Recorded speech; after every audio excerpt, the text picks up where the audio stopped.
And then Michelle Obama, the headliner, she assailed President Trump while making the case that America needs Joe Biden's leadership now more than ever.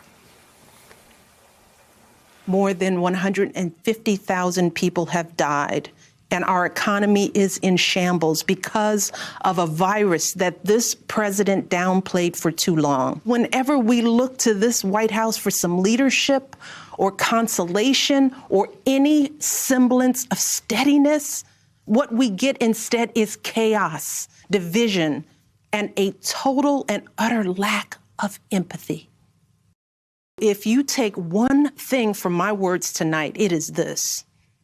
If you think things cannot possibly get worse, trust me, they can and they will if we don't make a change in this election. If we have any hope of ending this chaos, we have got to vote for Joe Biden like our lives depend on it. I know Joe. He is a profoundly decent man, guided by faith. He was a terrific vice president. He knows what it takes to rescue an economy, beat back a pandemic, and lead our country. And he listens.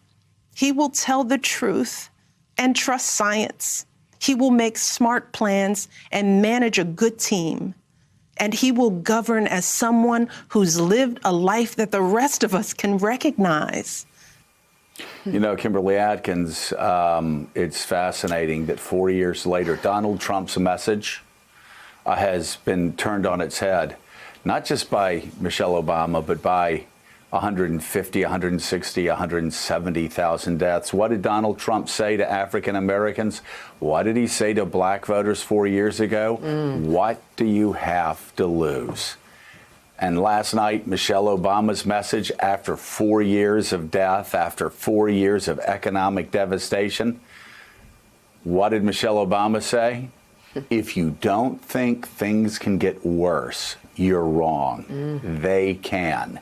And that, especially for black voters, but for senior citizens and for small business owners and for Americans who have been devastated by this pandemic that Donald Trump has been playing down from the very beginning, those words likely resonated last night. Yeah. They really did. I mean, you're absolutely right. The answer to the question Trump posed 4 years ago, we've learned what he actually said, what the hell do you have to lose? We've learned that the answer is your livelihood, your jobs, your health care, and potentially your life.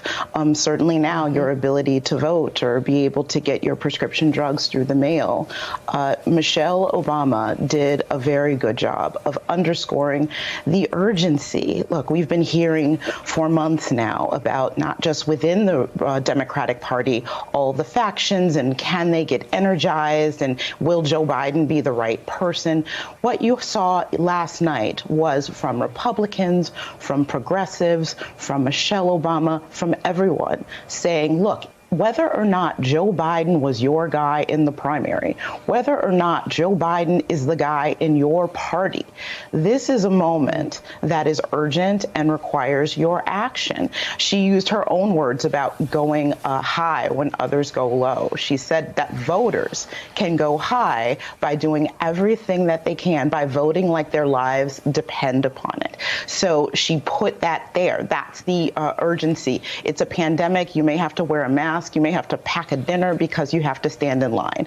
But that was the call to action, and she was the best messenger of that. She was the best speaker in 2016 in Philadelphia, if you recall. She lit up that place. The electricity was just really hard to explain, and I didn't know how she could possibly bring that kind of smoke last night, and she managed to do it.